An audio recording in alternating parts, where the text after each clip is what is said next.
Hello students, मेरा नाम Manoj Kumar. MK science classes में सभी स्टूडेंट का स्वागत है। आज हम आपको क्वाड्रेटिक इक्वेशन अर्थात द्विघात समीकरण के बारे में बेसिक ज्ञान जो है आप लोगों के बीच शेयर करेंगे।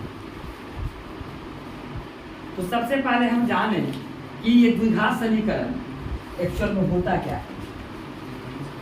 द्विघात समीकरण का व्यापक रूप क्या है। जब समय अगर सही से दे दिया जाता है उस समय पर आया कीजिए, है ना। तो द्विघात समीकरण कहने का मेरा तात्पर्य है कि जिस समीकरण में चर का अधिकतम घात 2 होना चाहिए। जिस समीकरण में चर का अधिकतम घात कितना होना चाहिए? 2 होना चाहिए। उसी को हम द्विघात समीकरण कहते हैं। अगर उसका घात 2 है तो उसके हलों की संख्या भी 2 होगी, अर्थात जितने घात होते हैं उतना ही क्या होता है, उसके हलों की संख्या होती है। क्वाड्रेटिक इक्वेशन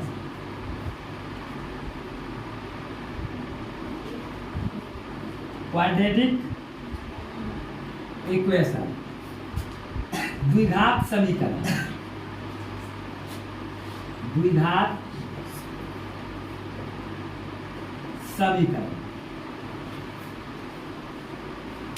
समीकरण का व्यापक रूप जो होता है वो देखिए आप लोग। पहले द्विघात समीकरण का व्यापक रूप ax² plus bx plus c equal to 0, जहां a नॉट इक्वल टू 0। द्विघात समीकरण का व्यापक रूप ax² plus bx plus c equal to 0, जहां पर a का वैल्यू कभी भी 0 नहीं होनी चाहिए। इसका रीजन मैं बता देता हूं। देख, अगर तू a का वैल्यू यहां पर 0 रख दोगे तो ये टर्म देख रहा है ax², वो पूरे के पूरे टर्म क्या हो जाएगा? 0 हो जाएगा।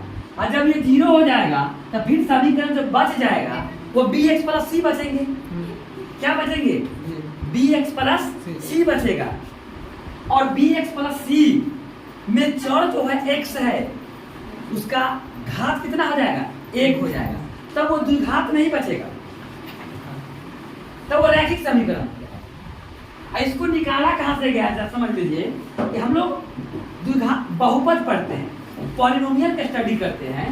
इस बहुपद में अक्सर देखिएगा कि बहुपद का व्यापक रूप जो होता है वहीं से निकालते इसको लाए हैं। बहुपद का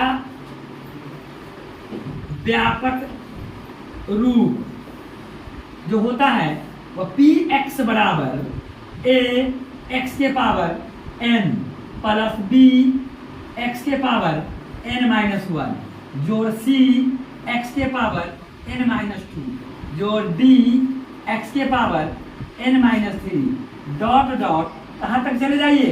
तो इसको आगे की ओर बढ़ाते जाएं तो लास्ट में टर्म जो है x वाला टर्म खत्म हो जाएगा और ये बढ़ते बढ़ते अंत तक चला जाता है। मेरी बात को समझिए। तो यही से सारे जो है बहुपद ने ही द्विघात समीकरण को जन्म दिया है। इससे पहले भी आप द्विघात समीकरण पढ़े हैं, द्विघात समीकरण पढ़े हैं जी, द्विघात बहुपद के बारे में पढ़े हैं। तो द्विघात बहुपद में क्या होता है, तो हम यहाँ पर द्विघात समीकरण लाना है तो करना क्या है कि अगर हम इफ माने यदि n का वैल्यू कितना डाल दे, अगर 2 मैं डाल दूं तो यहाँ पर डालते ही कितना आ जाएगा? px बराबर a x² plus b x के पावर 2-1, यहाँ पर आ गया c x के पावर 2-2। अगला टर्म निगेटिव हो जाएगा। जिस टर्म क्या बन जाएंगे? निगेटिव हो जाएगा। तो फिर उस टर्म को लिखने की आवश्यकता नहीं है क्योंकि किसी भी बहुपद के, किसी भी द्विघात समीकरण का पावर कभी निगेटिव नहीं होता है। पावर कभी निगेटिव नहीं होते हैं। इसका मतलब क्या आ जाएगा कि पी एक्स बराबर जो हुआ वह a x square plus B x plus c. अरे एक्स के पावर 0 होगा, और एक्स के पावर 0 का वैल्यू कितना होता है हम सभी लोग जानते हैं। एक्स के पावर 0 उसका वैल्यू 1, अर्थात एक्स के पावर यहाँ पर 0 बन जाएगा, तो सी गुने कितना हो जाएगा 1 इक्वल टू कितना आएगा 1। इसी के जगह पर पी एक्स के जगह पर हम क्या करेंगे, अगर 0 को पुट कर देते हैं तो ये बन जाता है द्विघात समीकरण बन जाता है। अर्थात हम कहते हैं, अर्थात a x square plus B x plus c बराबर 0। इसको हम क्या बोलेंगे, द्विघात समीकरण बोलते हैं। क्या बोलते हैं बुआरे, द्विघात समीकरण बोलते हैं। और घात 2 है, चूंकि इसका घात कितना है बुआरे, क्योंकि घात है, घात बराबर 2, इसीलिए हलों की संख्या कितनी होगी 2। हलों की संख्या जो होगी इसका 2। तो बात क्लियर है यहाँ तक। तो हलों की संख्या भी कितना हो जाएगा 2 हो जाएगा। तो आज हम लोग ये चीज सबसे पहले जानेंगे कि किसी द्विघात समीकरण की पहचान करेंगे। हम कैसे जानेंगे, ये दिया गया समीकरण जो है वह द्विघात समीकरण है। इसकी पहचान सबसे पहला जो है नीडेड हमारी होती है कि हम इसको पहचान करेंगे कि द्विघात समीकरण, कब इसको द्विघात समीकरण मानेंगे। तो द्विघात समीकरण को पहचानने का नियम, द्विघात समीकरण को पहचानने का नियम देख लीजिए। द्विघात समीकरण को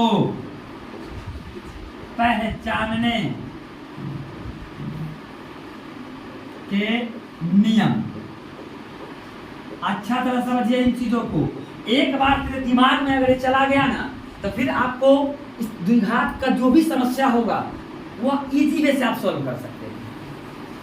और मैं बार बार कहता हूं कि जो बच्चे आंखों पर पर्दे डालकर पढ़ते हैं, याद रखिए उन बच्चों से क्वेश्चन का सॉल्यूशन नहीं होता है।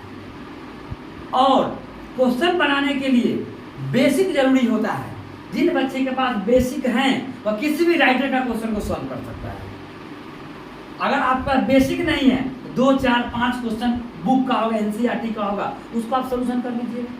लेकिन अगर कोई बुक आएंगे तो फिर उसको क्वेश्चन को बनाने में आपको बहुत बड़ी परेशानी होगी, बहुत बड़ी समस्या होगी। इसीलिए बेसिक को समझिए। समझ रहे हैं बाबू, बेसिक को एक बार मैं पुनः रिपीट कर रहा हूँ। देख, द्विघात समीकरण का व्यापक रूप क्या होता है, X square plus B x plus C equal to 0, जहां पर ए का वैल्यू आप 0 नहीं रख सकते हैं। क्यों, क्योंकि ए का वैल्यू यदि आप 0 रखिएगा तो ये टर्म देख रहे हैं एक्स स्क्वायर वाले, वो 0 बन जाएगा। और जब 0 बनते ही सिर्फ बचेगा आपके पास बी एक्स प्लस सी। अब बी एक्स प्लस सी कहने का मतलब है इसमें चर जो एक्स है, एक्स का घात हो जाएगा 1, इसलिए हो जाएगा वो रैखिक समीकरण हो जाएगा। ठीक है, तो इसको हम लोग कहाँ से निकाल कर लाए हैं, तो बहुपद से आया है निकल करके। बहुपद का व्यापक रूप जो होता है पी एक्स बराबर ए एक्स के power n plus B X के पावर n माइनस 1 जोड़ सी एक्स के पावर n माइनस 2 जोड़ डी एक्स के power n minus 3 dot dot dot ये बढ़ता चला जाएगा n तक, माने 8 टर्म तक लेके चले जा सकते हैं इसको, जहां तक ले जाना। तो जब आप क्या कीजिएगा कि यदि आपको द्विघात समीकरण निकालना है तो उसके सबसे पहले आप द्विघात बहुपद ज्ञात करेंगे, माने घात 2 वाले n का मान 2 रख देंगे। n का मान 2 रखने के बाद ये टर्म पॉजिटिव हो जाएगा, माने x के पावर n आ जाएगा, माने 2 आ जाएगा। इस टर्म में जाइएगा 2 में से 1 घटेगा तो 1 बच जाएगा। अगला टर्म में आइएगा 2 के पावर माने x के पावर 2 माइनस 2 होगा, इसका मतलब 0 बन जाएगा। उससे आगे बढ़िएगा तो निगेटिव आ जाएगा। इसका मतलब क्या है कि घात कभी भी निगेटिव नहीं होना चाहिए। द्विघात बहुपद हो या द्विघात समीकरण हो, उसका घात कभी भी निगेटिव नहीं होते हैं। अगर निगेटिव हो गया घात, उस समय समझ जाइए न तो ये द्विघात बहुपद हो सकती है और न द्विघात समीकरण हो सकती है। घात कभी भी उसका निगेटिव नहीं होता है, ऋणात्मक नहीं होती है, इस बात पर ध्यान रखना है। तो द्विघात समीकरण को पहचानने का कुछ नियम होते हैं। सबसे पहला नियम में क्या है कि आपको घात चेक करना है। तो घात क्या होगा, हमेशा एक धनात्मक पूर्ण संख्या होगा। क्या होगा, घात जो होगा, घात हमेशा क्या होगा, धनात्मक पूर्ण संख्या होगी। सबसे पहला कंडीशन, अर्थात हम कह सकते हैं कि n इज, देख लीजिए, अर्थात n is always greater than, अगर देखिए द्विघात समीकरण के लिए n इक्वल टू कितना 2 चाहिए। क्या चाहिए बाबू? 2 चाहिए और हमें पॉजिटिव होना चाहिए। पहली कंडीशन, धनात्मक के साथ साथ क्या होना चाहिए? एक पूर्ण संख्या भी होनी चाहिए। अगर वो किसी के, अगर मैंने एक एग्जाम्पल लिया दिखाने के लिए, एग्जाम्पल देख लीजिए, एग्जाम्पल से बेहतर समझ लीजिए। जैसे मैंने कहा कि 2x के पावर -2 अब प्लस 3x अब प्लस 1। अब मैंने कहा बउआ रे बताओ तो ये क्या ये द्विघात समीकरण है? तो बच्चा देखते कर देगा सर ये तो द्विघात समीकरण नहीं है। अरे क्यों नहीं है? तो क्योंकि घात जो है वो माइनस में है, इसलिए द्विघात समीकरण नहीं है। कभी कभी ऐसा भी क्वेश्चन मिलेंगे तो ये क्या है इसका मतलब? द्विघात समीकरण नहीं है। लेकिन कभी कभी ऐसा भी क्वेश्चन मिलेंगे कि आपसे पूछ देगा x प्लस 1/x बराबर 0, क्या हुआ? ये द्विघात समीकरण है। तो बच्चा कहेगा, थोड़ा सोचने लगेगा कि द्विघात समीकरण होगा कि नहीं। सबसे पहले द्विघात समीकरण को डिसाइड करने से पहले आप उसको सॉल्यूशन कर लीजिए कि है या नहीं। तो आप इसको क्या कीजिएगा, क्यों के लिए आप क्या करेंगे बाबू, इसको पहले सॉल्यूशन लेंगे। सॉल्यूशन लेने के लिए एलसीएम ले लीजिए, x तो कितना हो जाएगा? x² प्लस 1 इक्वल टू 0, इसीलिए कितना आ जाएगा? x² प्लस 1 बराबर 0। दैट मीन ये द्विघात समीकरण है। क्यों? तो घात 2 आ गया। इससे बीच वाला टर्म जो है आपके पास कौन? ये b वाला, ये गायब है। हमने कंडीशन में लिखा है, सिर्फ मैंने कहा a नॉट इक्वल टू 0, मैंने कभी नहीं कहा कि b not equal to 0। b हो भी सकता है, नहीं हो सकता है, c हो भी सकता है, नहीं भी हो सकता है। लेकिन द्विघात समीकरण को पहचानने से पहले आपको ये जरूरी हो जाता है कि उसका पहले सॉल्यूशन आप ज्ञात करें। क्या ज्ञात करें? सॉल्यूशन ज्ञात करें। और सॉल्यूशन ज्ञात करने के बाद ही आप पहचान कर पाएंगे कि द्विघात समीकरण होगा कि नहीं होगा। ठीक है, तो अब इसके बाद देखिए, आप पहचानने क्या कुछ नियम होंगे, इस नियम को आप अच्छी तरह से, है ना, देखेंगे। और द्विघात समीकरण को पहचानने के जो नियम्स हैं, जो रूल्स हैं, उसको हम कुछ एग्जाम्पल के थ्रू जो है आज देखेंगे। एग्जाम्पल, उदाहरण के द्वारा जो है इसको स्पष्ट करने की कोशिश करेंगे कि ये आखिर द्विघात समीकरण है या नहीं। लेकिन एक बात आप जान लीजिए कि द्विघात समीकरण की जब भी पहचान करनी होगी तो एक पावर एक बार जरूर देखिएगा, ध्यान में उसकी घात को जरूर देखिएगा कि धनात्मक होनी चाहिए और पूर्ण संख्या होना चाहिए। अगर घात उसका कहीं पूर्ण संख्या ना होगा, भिन्न संख्या हो 3/2, तो फिर वो द्विघात समीकरण नहीं होगा। मेरी बात समझ रहे कि नहीं? रूट में अगर किसी का अगर x आ जाएगा चर उसका, फिर भी वो द्विघात समीकरण नहीं होगा। ठीक है ना? लेकिन सॉल्यूशन पहले आप करेंगे। ठीक है, तो द्विघात समीकरण को पहचानने का जो नियम है, जो हम पिछले सेशन में बताया था थोड़ा सा, उसको थोड़ा हम आगे बढ़ाने की कोशिश करेंगे। द्विघात समीकरण की पहचान नंबर 1 में देखते हैं। ठीक है बाबू, तो मैंने कहा था कि घात क्या होना चाहिए? हमेशा धनात्मक होनी चाहिए और पूर्ण संख्या होनी चाहिए। घात क्या होनी चाहिए?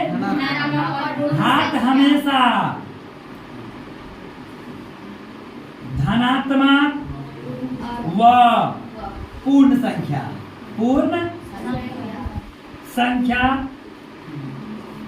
होनी चाहिए। क्लियर? दूसरा बात जान लीजिए कि द्विघात समीकरण का घात कह सकते हैं, घात हमेशा है ना n बराबर 2 होनी चाहिए। ये एकदम फिक्स है, द्विघात के लिए होनी चाहिए। अगर कहीं भिन्न संख्या दे दिया जाए उसको आप इग्नोर कर दीजिए। भिन्न संख्या, अब हम कुछ एग्जाम्पल लेंगे, उदाहरण, उसके थ्रू उसको समझते हैं। जैसे मैंने कहा आपको x + 2 × x - 3 इक्वल टू कितना है? 0। अब ये द्विघात समीकरण है कि नहीं? तो बच्चा कहेगा सर पूरा ढूंढेगा कि द्विघात समीकरण x का पावर तो मुझे दिख ही नहीं रहा है। तो पहला काम क्या है बाबू? इसको सॉल्यूशन कीजिए।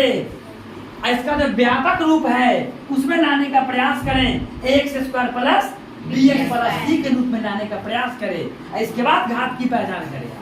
तो मैंने इसको सॉल्यूशन निकाला, मुझे दिखा क्या, x square minus 3x plus 2x minus 6 बराबर 0, इसीलिए x square minus x minus 6 बराबर 0।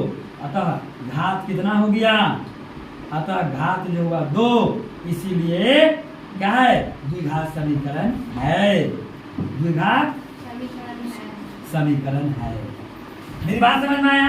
कुछ अलग भी क्वेश्चंस हो सकते हैं, जैसे मैंने कहा आपको, देखिए थोड़ा ध्यान से कि एक्स स्क्वायर अब 1 बाई, देखिए x square plus 1 by x अब प्लस 1 बराबर 0। अब मैंने आपसे पूछा कि बताइए ये एग्जाम्पल नंबर दूसरा है आपका, ये द्विघात समीकरण है कि नहीं? तो बच्चा कहे सर मुझे दिख रहा है घात 2 है, ये द्विघात समीकरण होनी चाहिए, लेकिन रॉन्ग।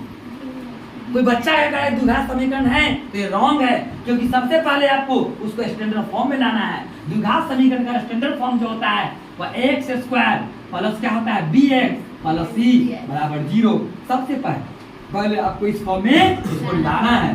तो एक काम कीजिए, यहाँ पर क्या कर लीजिए, भिन्न का जोड़ कर लीजिए, X cube plus 1 plus X equal to 0।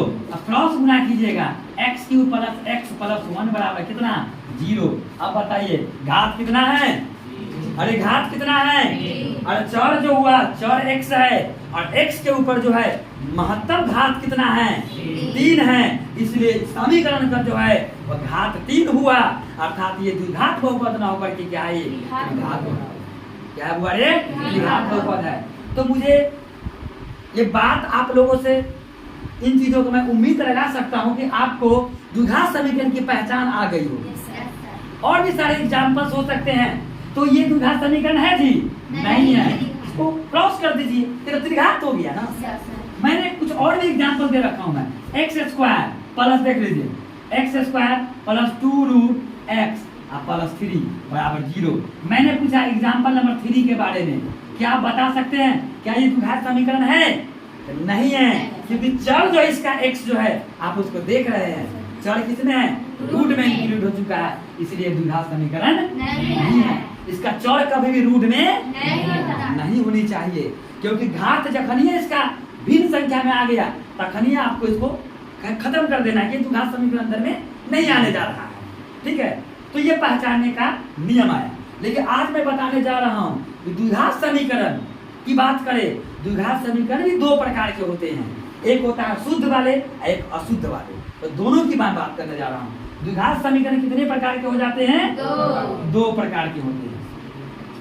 द्विघात समीकरण के क्लासिफिकेशन ऑफ क्वाड्रेटिक इक्वेशन, द्विघात समीकरण के प्रकार, इसको हम वर्गीकरण करने जा रहे हैं, कितने प्रकार के होते हैं। तो हमने इसके बारे में आपको इससे पहले बहुपद में मैंने परिचित करवाया था, लेकिन आज मैं इसको अगेन आपको द्विघात समीकरण में मैं परिचित कराने जा रहा हूँ। ये 2 प्रकार के होते हैं, एक शुद्ध द्विघात समीकरण, प्योर शुद्ध द्विघात समीकरण, एक होगा अशुद्ध वाले, इम्प्योर अशुद्ध द्विघात समीकरण, है ना। इसका फॉर्म आप देखिएगा तो मिलेगा ax स्क्वायर प्लस सी बराबर 0। इसका बीच वाले टर्म जो होता है bx वो नहीं होता है, ठीक है।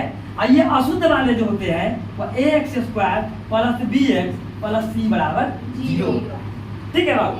तो शुद्ध द्विघात समीकरण को हल करने के लिए ज्यादा आपको मुशक्कत नहीं करना पड़ेगा, ज्यादा जो है ना आपको मेहनत नहीं करना पड़ेगा, इसका तो बड़ी आसान होता है हल करना, है ना। कोई ज्यादा इसके मैथड्स हैं इसके सॉल्यूशन के लिए। तो शुद्ध द्विघात समीकरण के सॉल्यूशन का ज्यादा मैथड्स आपके पास नहीं होंगे। मैं यहाँ पर लिखूं, तो अब हम बातें करने जा रहे हैं कि द्विघात समीकरण जो है 2 प्रकार के हो जाते हैं, एक शुद्ध वाले और एक अशुद्ध वाले। तो शुद्ध वाले द्विघात समीकरण होगा, उसको हल करने का क्या तरीका है, जरा उस पर हम चर्चा करें। क्योंकि द्विघात समीकरण है, घात 2 है, तो हलों की संख्या भी कितनी होगी, 2। ठीक है। तो पहले हम बात करेंगे कि शुद्ध द्विघात समीकरण को हम कैसे हल करेंगे, हाउ टू सॉल्यूशन ना इन क्वाड्रेटिक इक्वेशन। कैसे इसको हम क्वाड्रेटिक इक्वेशन सॉल्व करेंगे उसके अनुसार जानकारी हम लोग प्राप्त करेंगे, ठीक है। तो शुद्ध द्विघात समीकरण को हल करने का तरीका सीखिए अच्छा से। शुद्ध द्विघात समीकरण को हल करने का तरीका या विधि, मेथड की मैं बात करने जा रहा हूं। इसका ज्यादा तरीका देखिए, बहुत सिंपल वे से मैं तो कहूंगा इसका रूप है एक्स स्क्वायर प्लस सी बराबर 0। कुछ नहीं करना है, सी को उधर फेंकिए पहले, तो कितना हो जाएगा एक्स स्क्वायर बराबर माइनस सी। अरे हाँ या ना बोल। और देखिए एक्स स्क्वायर बराबर कितना माइनस सी बाई ए, इसीलिए एक्स बराबर कितना रूट अंडर माइनस सी। अरे हाँ या ना बोल। बहुत सिंपल है तरीका इसका। जैसे मैंने एक एग्जांपल लिया, एक्स स्क्वायर माइनस 4 है इक्वल टू 0। आपको देखने से पता चल गया सर ये तो समीकरण है, ये शुद्ध वाले हैं। अशुद्ध करने की ज्यादा कोई मेथड है नहीं, एक ही तो मेथड है। कांस्टेंट को आप क्या कीजिए, राइट साइड में फेंकिए और एक्स का क्या रूट चढ़ाइए, निकाल लीजिए आप। वैसा ही मैंने लिया, यहाँ पर देख लीजिए ये शुद्ध है क्या अशुद्ध है, शुद्ध वाले है ना। इसको अचल पद को क्या कीजिए, डायरेक्ट फेंक दीजिए उस तरफ। फेंके कितना होगा एक्स स्क्वायर बराबर 4। फिर देखिए स्क्वायर हटाएंगे क्या चढ़ जाएगा, रूट चढ़ जाएगा। और रूट वाले क्या को वैल्यू 2 प्लस माइनस 2 कितना आया, 2 का वैल्यू आया, एक प्लस में आया, एक माइनस में आया। अरे 4 का वर्गमूल कितना 2 होता है ना, और रूट वाले का 2 का वैल्यू हो जाएगा, एक प्लस में हो जाएगा, माइनस में हो जाएगा। लेकिन कहानी कहाँ पर जाएगी, कहानी तो जाएगी वो अशुद्ध वाले में, क्योंकि अशुद्ध वाले को हल करने का ढेर सारे तरीका है, बहुत सारे मेथड्स हैं। आज उन मेथडों का मैं जिक्र करूंगा। माने अशुद्ध द्विघात समीकरण, अशुद्ध द्विघात समीकरण को हल करने का तरीका या मेथड, ठीक है बुआरे। देखते हैं क्या कौन कौन से मेथड्स आ जाते हैं, देख लीजिए। इसको हल करने की बोलिए ना सर, इसका इंग्लिश है ना। देखिए हम तो कह रहे थे कि क्वाड्रेटिक इक्वेशन जो है, quadratic equation, impure quadratic equation को हम कैसे सॉल्यूशन करें, how to give solution of impure quadratic equation, है ना। जो इम्प्योर क्वाड्रेटिक इक्वेशन होंगे उसको हम कैसे सॉल्यूशन देंगे उसके बारे में जानकारी हम प्राप्त, ठीक है बाबू। तो इसके लिए आपके पास मेथड जो आएंगे वो ढेर सारे मेथड आते हैं। सबसे पहला है आपको फैक्टराइज मेथड है, गुणनखंड विधि। सबसे पहला कौन सा है, देखिए अशुद्ध को हल करने का गुणनखंड विधि। आइए बहुत देर से आते हैं। गुणनखंड विधि सबसे पहला विधि कौन है, गुणनखंड विधि है। दूसरा जो विधि है बाबू वो पूर्ण वर्ग विधि है, पूर्ण वर्ग विधि है, पूर्ण वर्ग विधि है। और तीसरा जो है वह द्विघात सूत्र विधि, द्विघात सूत्र विधि। ये 3 विधि की मैं बात करने जा रहा हूँ। Factorise method, perfect square method and quadratic formula method. ये 3 विधि का हम क्या करेंगे, उपयोग करके हम अशुद्ध द्विघात समीकरण क्या करते हैं, हल करते हैं। तो फैक्टराइज मेथड जो है बच्चे शुरू से जानते हैं कि पहला गुणे तीसरा जोड़ दो। मैंने एक एग्जांपल लिया। सबसे पहली विधि जो आपके पास है जिसका नाम क्या है बुआरे, गुणनखंड। क्या है बुआरे, गुणनखंड विधि है, सबसे पहला विधि है। इस विधि की बारे में बात करने जाऊँ तो मैं एक एग्जांपल लेता हूँ, उसी के थ्रू मैं इसको देखूंगा, है ना। एक एग्जांपल मैंने लिया यहाँ पर, उदाहरण देख लीजिए। मेरे पास एक्स स्क्वायर माइनस 7x और प्लस कितना है 2x बराबर 0, यही आपके पास है। इसको गुणनखंड विधि से हम हल करने जा रहे हैं। एक बात जान लीजिए, जब आप द्विघात समीकरण को सॉल्यूशन निकाल रहे हैं उस समय आपको ध्यान देना होगा। सबसे पहला विधि, अगर कुछ नहीं कहा जाए तो आप कौन सी विधि का उपयोग करेंगे, जब तक कुछ नहीं कहा जाए तब तक क्या किसका यूज करेंगे, और जब वो कहेगा आपको कि इस विधि का उपयोग करें तभी जाकर के स्पेशल विधि का आप यूज करेंगे, ठीक है। और नहीं तो सिर्फ इसका यूज करना है, गुणनखंड विधि का यूज करना है। देख लीजिए बाबू, तो एक्स स्क्वायर गुणनखंड आप 7th क्लास से पढ़ते आ रहे हैं, पहला गुणा तीसरा जोड़ तोड़ दूसरा। अरे पहला तीसरा गुणा करेंगे, ये प्लस में 12x स्क्वायर आएगा। प्लस का मतलब क्या है कि बीच वाला टर्म जो लिखाएगा वह जुड़ाएगा, जोड़ना है, क्योंकि पहला तीसरा का जो गुना किए हैं वह प्लस में आया है। अब प्लस का मतलब हुआ कि बीच वाला जो दो टर्म लिखाएगा वो प्लस करके हमको क्या चाहिए, -7 चाहिए। अब गुना जो करेंगे तो प्लस में 12x स्क्वायर गुनी चाहिए। ये बातें आप 7th में, 8th में, 9th में पढ़े हैं। अब पूरा जो इसको 8th में पढ़ने चाहिए, ठीक है।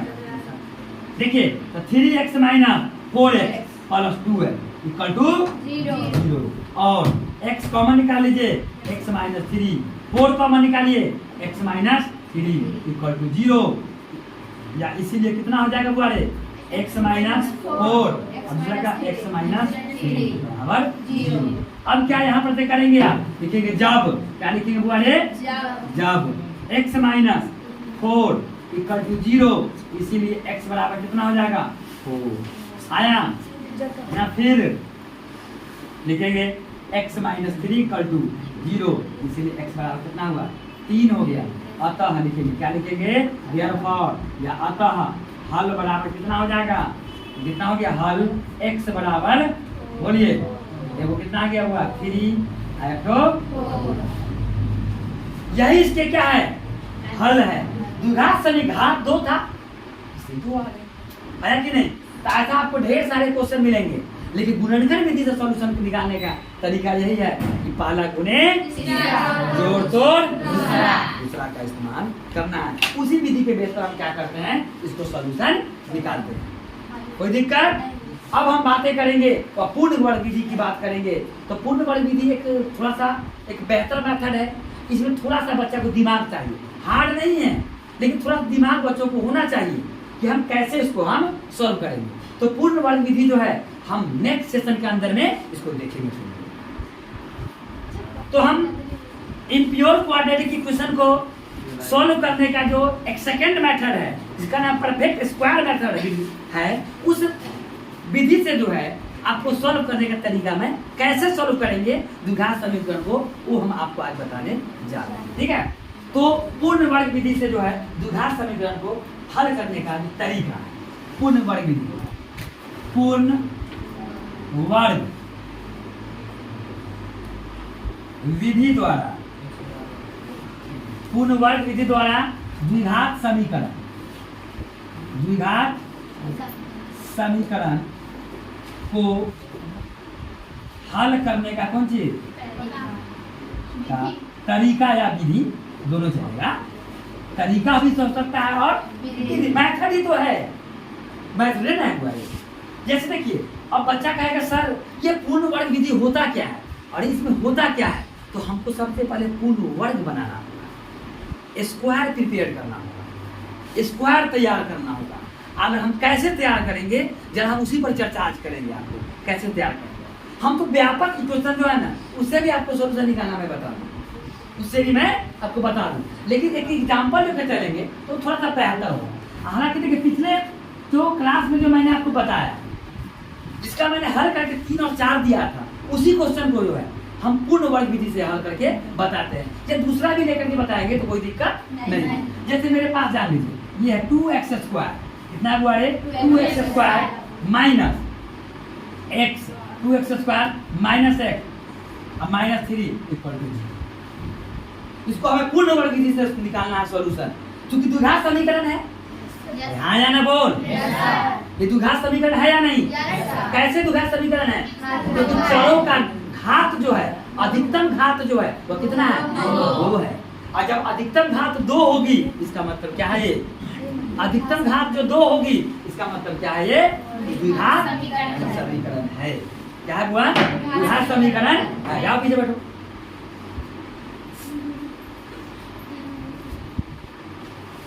ये द्विघात समीकरण है, ठीक है।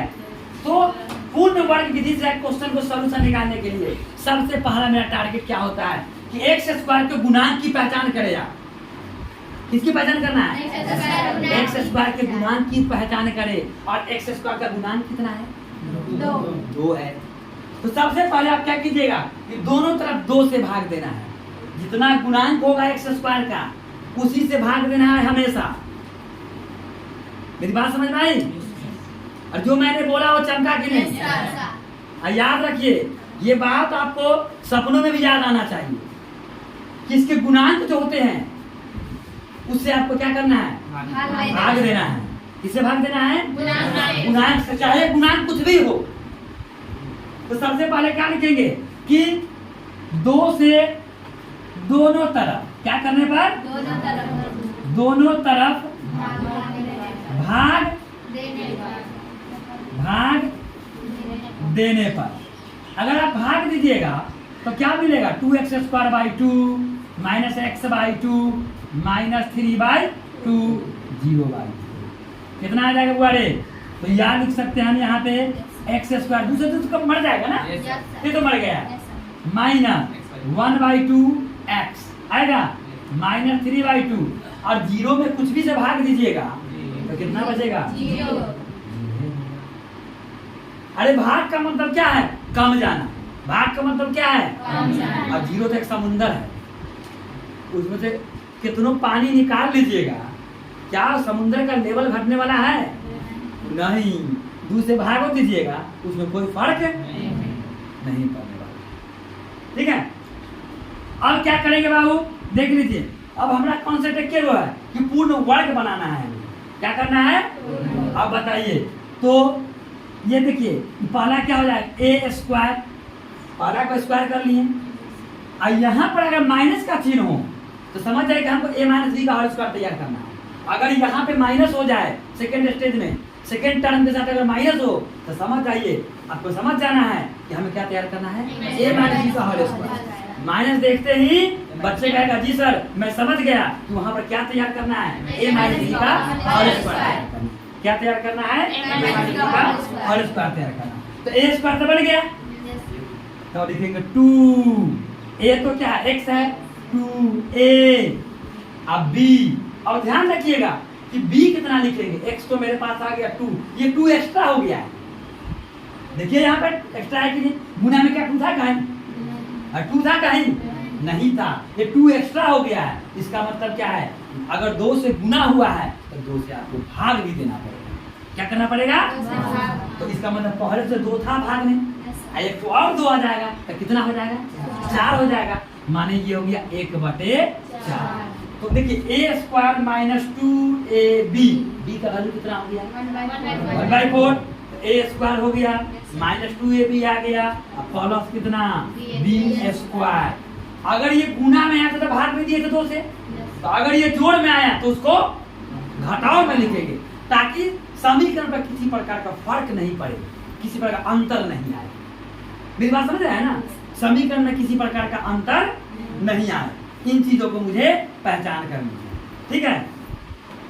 तो गुना में था तो भाग में दिए और जोड़ में आया तो घटा। अरे 2 रुपया तो किसी को दोगे तो कितना लोगे तक अंतर नहीं आएगा उसमें। अरे तूने किसी को 2 रुपया दिया तो फिर उससे कितना पैसा ले लोगे कि कोई फर्क 2 रुपया लेंगे ना। तो अगर यहाँ पर हम इतना जोड़े हैं उतना क्या करेंगे? घटा देंगे उसमें से। तो माइनस में कितना? 1/4 का होल स्क्वायर। गुना किए तो भाग दिए और जोड़े तो, लेकिन इसका काम कहाँ? इसको लिख दीजिए आप ज्यों कहते हैं बराबर 0। अब तो पता चल गया कि ये क्या हो जाएगा? a माइनस बी का, a माइनस बी का, a यही है b यही है, a माइनस बी का होल स्क्वायर। अब ये दोनों की बात कीजिए तो ये दोनों अगर साइड अपना चेंज करेगा तो दोनों का दोनों माइनस में है, दोनों को दोनों किस चला जाएगा? लेकिन 1/4 का स्क्वायर है तो 1/16 हो जाएगा। तो यहाँ प्लस में कितना लिखेंगे? 1/16। इसको कितना? अब आगे देखिए मैं क्या करने जा रहा हूँ। अब तो कुछ नहीं है, बड़ी सिंपल हो गई कहानी, देख लीजिए। अब क्या हो जाएगा? एलसीएम लेंगे दोनों का, कितना आएगा? 16। तो 1 प्लस कितना? अरे 2 8 8 3 24। अरे हाँ या ना बोल एक बार। 25 बाई कितना 16, स्क्वायर हटेगा क्या चढ़ जाएगा, रूट चढ़ेगा। ये सब चीज आपको जानकारी होनी चाहिए, है ना। या क्या लिख सकते हैं हम लोग, x minus 4 equal two plus minus 5 by कितना 4 और 25 का स्क्वायर रूट 16 का 4 स्क्वायर का स्क्वायर रूट दो गुना होता है, प्लस में एक तो माइनस। अगर ये माइनस में है उधर साइड से जब होता क्या हो जाएगा, प्लस में हो जाएगा। आप लोग है समझदार हो, बहुत समझदार बच्चे। इसके दो मान होंगे ना, इसके दो हल होगा, एक प्लस वाले है एक माइनस वाले। अब हम हलों की बात करें अगर तो x बराबर देखो 1/4 प्लस 5/4, एक तो क्या मिलेगा 1/4 माइनस 5/4। बहुत तेज है आप लोग, समझदार भी है ना। तो एलसीएम कितना आ जाएगा 4, 1 प्लस 5 और यहाँ पर कितना 1 माइनस 5/4। हाँ या ना बोल, x बराबर 6/4 और -4/4 लगता है इसने इसको मार दिया 2 to the 4 2 3 जा, इसीलिए x का दूसरा वैल्यू आ गया 3/2। और क्या जो मैंने आपको परफेक्ट स्क्वायर मेथड समझाया वो चमका कि नहीं? चमका ना? कभी भूल जाओगे सपना में, सपनों में भी याद आना चाहिए परफेक्ट स्क्वायर।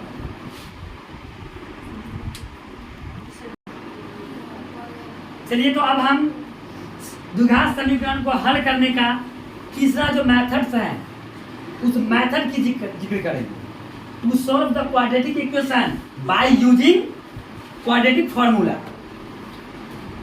द्विघात सूत्र का उपयोग करके, द्विघात सूत्रों का उपयोग करके जो है द्विघात समीकरण को हम हल कैसे करेंगे उस पर चर्चाएं होंगी। ठीक है, तो द्विघात सूत्र के उपयोग से, द्विघात सूत्र के उपयोग से या उपयोग द्वारा द्विघात समीकरण का हल, द्विघात समीकरण का हल कैसे करेंगे हम हल उस पर चर्चा करते हैं। ठीक है, तो हम सभी लोग जानते हैं एक बात कि क्वाड्रेटिक फॉर्मूला आखिर आया कहां से, ये तो जानकारी आपको नहीं है, हम तो जानते हैं पहले से। और आज के बाद आप भी जान जाइएगा कि कैसे सूत्र क्या होता है, कहां से आता है, इनकी जानकारी मैं आपको दूंगा। तो देखिए द्विघात समीकरण का व्यापक रूप जो होता है ax² plus bx plus c बराबर 0। तो पूर्ण वर्ग विधि में मैंने क्या बताया था कि जो x² का जो गुणांक होता है उससे क्या कीजिएगा, दोनों तरफ भाग लेना। तो सबसे पहले आप वही करना है। आज सबसे पहले मैं सूत्र ड्राइव करके मैं बता रहा हूँ कैसे सूत्र आता है। तो आप क्या कीजिएगा, a से दोनों तरफ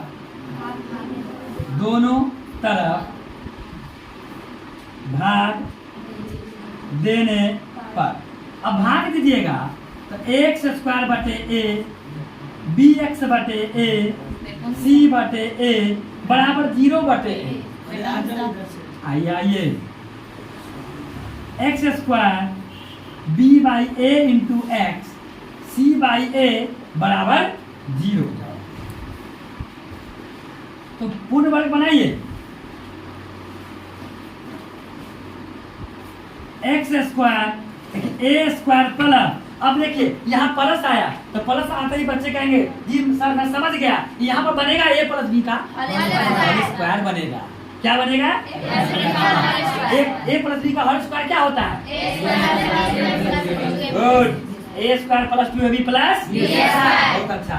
तो देखिए a² तो हो गया 2a का मान तो x हो गया। अब देखिए 2 से मैंने गुना किया तो 2 से क्या करना होगा, भाग भी देना पड़ेगा। भाग दे दिए, अरे b बाई ए था तो b बाई ए तो लिखे किए हैं, 2 से जो गुना 2 से क्या किए, कोई फर्क नहीं पड़ेगा। अब यही b है, इसी b का क्या करेंगे, स्क्वायर करेंगे। आइए प्लस में हुआ तो उतना ही को क्या करेंगे, माइनस में करेंगे। इसको जो छोड़े हुए हैं अब की बार उसको भी नहीं छोड़ना है, नहीं छोड़ना है ना, क्योंकि अब की बार हमारी सरकार a² plus 2ab plus a plus b का, a प्लस b का। अब ये दोनों टर्म कहाँ पे साइड चेंज करेंगे, इसका कितना आ जाएगा b² बटे 4a²। अरे b बाई 2a का स्क्वायर कितना हो जाएगा, b स्क्वायर बटे 4a का स्क्वायर हो जाएगा। आई बेचारा प्लस उधर जाएगा तो माइनस में। चलिए माइनस में आ गए आप लोग माइनस में हो गए, आप लोग माइनस में आ गए। बैंक में कितना पैसा जमा कर रख रहे होगा, खाता तो खानी माइनस में आ गए, है ना। देख लो x plus b by 2a का स्क्वायर बराबर एलसीएम लो 4a स्क्वायर, यहाँ कितना आ जाएगा b स्क्वायर माइनस 4ac, तो x plus b by 2a, square हटेगा क्या चल जाएगा बुआ रे, बहुत अच्छा आप लोग है होशियार, है ना। x plus b by 2a, root वाला क्या गो मान 2 गो, एक प्लस में एक हो चलिए, तो प्लस माइनस ऊपर का तो रूट नहीं हटेगा ना, छत्ता उसका, लेकिन नीचे वाला का हट जाएगा, हट गया। अब बताइए प्लस उधर जाएगा तो वाह, तो कितना जाएगा minus b by 2a plus minus root under b square minus बटे, अगर इसका मैं एलसीएम ले लूं माइनस b प्लस माइनस सारा प्रक्रिया करके जो है यही आना है। इसी को हम क्या कहते हैं, द्विघात सूत्र कहते हैं। श्रीधराचार्य का सूत्र बोलते हैं इसको, श्रीधराचार्य का सूत्र बोलते हैं। कभी पूछ देता है कि श्रीधराचार्य का सूत्र बताइए, तो x बराबर minus b plus minus root under b square minus 4ac बटे 2a। इस सूत्र को ही हम द्विघात सूत्र भी कहते हैं। इसी को जो है वह श्रीधराचार्य का भी सूत्र कहते हैं। अब हम देखेंगे इस श्रीधराचार्य के सूत्र के हेल्प से जो है हम कैसे प्रॉब्लम को सॉल्व करते हैं। और इस यह सूत्र को आने के बाद एक सबसे बड़ी अचीवमेंट क्या आया, वो सबसे बड़ी अचीवमेंट लोगों को मिला, एक प्राप्त हुआ, वो क्या कि आप इस सूत्र के माध्यम से ये बता सकते हैं कि इस इक्वेशन का जो है, इस समीकरण का हल संभव है कि नहीं है, उसकी भी जानकारी आप यहाँ से प्राप्त कर सकते हैं। उसके मूलों की प्रकृति बता सकते हैं, है ना, इसका मूल कैसा होगा, सारी जानकारी जो है हम अगले जो है ना सेशन के अंदर में जो है इस पर